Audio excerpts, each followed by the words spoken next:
I'm glad to be with you today. My name is Preston Mason. I'm with Brigham and Women's Hospital, affiliated with Harvard Medical School. I've been there for the last 21 years.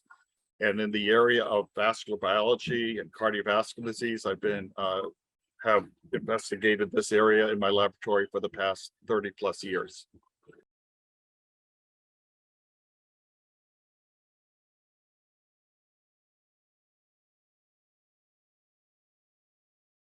So we did a laboratory study investigating the effects of different placebo oils in a model of atherosclerosis. The two placebo oils we used have been used in recent trials involving omega-3 fatty acids. And the two oils were mineral oil and corn oil. First of all, mineral oil is pharmaceutical grade. It's made up of aliphatic chains, straight length aliphatic chains. And at pharmacologic levels, we looked at its ability to affect the oxidation of lipoproteins. We looked at lipoproteins because dietary fatty acids are transported on these particles. And when they are oxidized, they become highly atherogenic. And so the question was, do these placebo oils influence this very important pathway of atherosclerosis and cardiovascular risk? And we found that they had no effect either way on oxidation. So they were completely benign, both the mineral oil and the corn oil. And then we looked at their constituents, even individual constituents of these oils. In the case of corn oil, for example, the primary constituent is linoleic acid, which is an omega-6 fatty acid. And in the case of mineral oil, we looked at different aliphatic chains, and they themselves had no effect on oxidation, even at very high concentrations that are much higher than would be expected in patients in clinical trials involving omega-3 fatty acids. We furthermore compared it to omega-6 fatty acids. We compared it to omega-3 fatty acids. These are used in pharmaceutical preparations for the treatment of different things like high triglycerides. In the case of EPA, or eicosapentaenoic acid, a highly purified form is used to reduce the risk for heart disease in patients with mild hypertriglyceridemia. And we found that that particular formulation of EPA was highly effective in reducing lipoprotein oxidation. And that would be considered protective against heart disease. And that may be part of the explanation for the benefit that's been seen in large outcome trials with that particular formulation using that omega-3 fatty acid, eicosapentaenoic acid, or EPA, which is also icosapent ethyl in terms of the pharmaceutical formulation.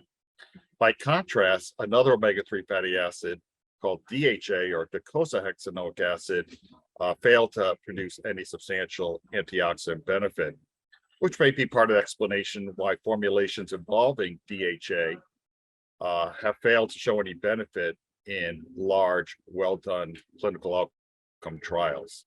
So there appear to be differences among these omega-3 fatty acids with respect to their ability to protect against lipoprotein or LDL oxidation, and that may have important insights into the results of large outcome trials. And finally, the placebo oils, again, had no effect, even at very high concentrations that would not be expected to be seen in patients. The limitation study, these are laboratory studies, so they're done under very well-controlled conditions. We would not give such high levels to patients, so that would not be appropriate. So the value of an in vitro study is we can look at it under very controlled conditions. We can look at even very high concentrations that would not be even seen in patients, just to see where there might be any toxicity, if any. So those are the limitations. It was a laboratory in vitro study. Well, there are many implications. First of all, there's been some controversy whether placebo oil may be deleterious. And so the benefit seen with comparator agent or the active agent is not due to its inherent benefit, but due to the adverse effects of the mineral oil or other placebo oils. And in this case, we did not see that at all. The mineral oil, as expected and as seen in other clinical trials, had very little effect, if any. In fact, mineral oil has been used in dozens of trials, and there's been no clear pattern that it causes adverse effects on lipids or inflammatory markers.